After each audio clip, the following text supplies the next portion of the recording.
जय माता दी दोस्तों, आज मैं आपके लिए एक हिंदी मोरल स्टोरी लेकर आया हूँ, चोर और महात्मा का ज्ञान।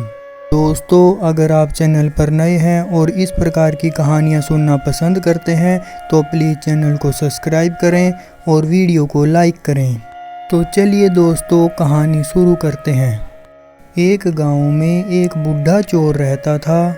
उसने अपने बेटे को भी चोरी की विद्या सिखाकर चोरी में निपुण कर दिया।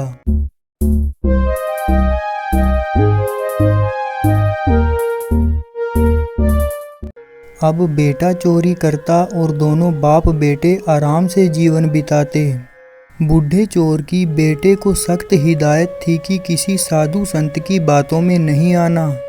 एक दिन चोर के बेटे ने सोचा, क्यों ना राजा के महल में ही हाथ साफ कर दिया जाए, और वह महल की ओर बढ़ गया। थोड़ी दूरी पर उसने देखा कि एक बहुत बड़े महात्मा का प्रवचन चल रहा है।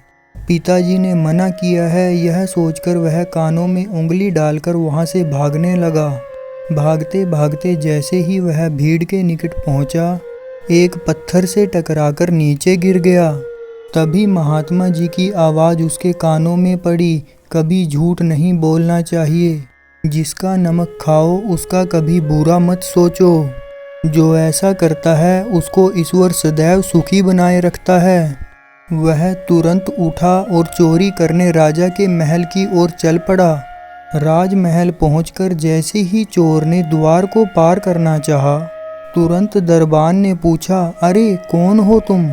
इतना सुनते ही चोर को महात्मा का उपदेश याद आया, झूठ नहीं बोलना चाहिए। चोर ने उत्तर दिया, मैं चोर हूँ।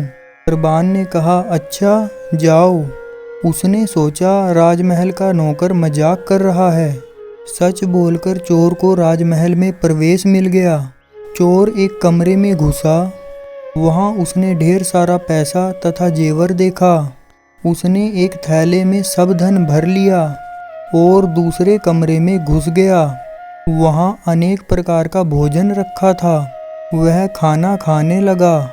खाना खाने के बाद वह थैला उठाकर चलने लगा कि तभी फिर महात्मा का उपदेश याद आया, जिसका नमक खाओ उसका बुरा मत सोचो।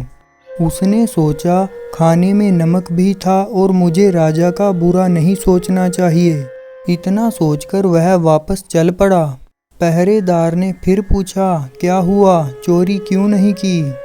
चोर ने कहा, जिसका नमक खाओ उसके यहाँ चोरी नहीं करते, इसलिए सारा धन रसोई घर में छोड़ आया।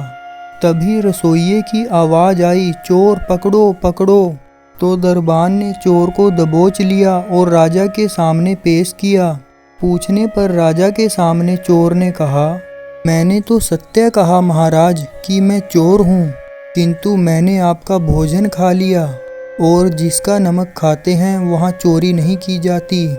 अतः मैं धन छोड़कर भाग रहा था। चोर के उत्तर से राजा बहुत प्रसन्न हुआ और उसे अपने यहाँ नौकरी दे दी। राजमहल से घर जाकर चोर ने अपने पिता से कहा, देखिए पिताजी, महात्मा की बात मानने के कारण ही आज मुझे दरबार में नौकरी मिली। महात्माओं के प्रवचन से सभी का कल्याण होता है। तो दोस्तों, कैसी लगी आपको ये moral story? Please like, share और कमेंट करके ज़रूर बताना। और हाँ दोस्तों, मेरी आने वाली कहानियों को सुनने के लिए चैनल को सब्सक्राइब करना और बेल आइकन को प्रेस करना ना भूलना। जय माता दी।